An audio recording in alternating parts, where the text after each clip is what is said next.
আমরা এমন রবের বান্দা যার কাছে কোনো কমতি, আমরা এমন রবের বান্দা যিনি দিতে কিপটামিও করে, তো পাই না কেন? নেওয়ার মতো নিতেও জানি না, চাওয়ার মতো চাইতেও জানি না। যখন এই হাত তুলি আল্লাহুম্মা আমিন,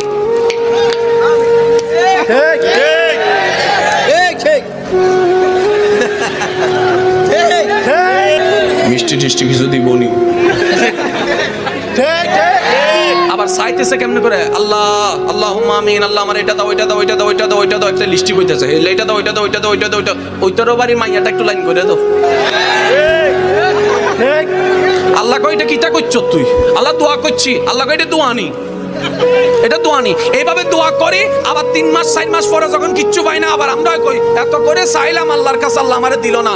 আল্লাহ পাক বলে, বান্দারে তুই যদি চাওয়ার মতো চাইতে জানিস দিল থেকে, মুখ আওয়াজ করা লাগবে না, শুধু মন থেকে বল আমি রব, ওইখান থেকে তোর পূরণ করে দিব। সুবহানাল্লাহ।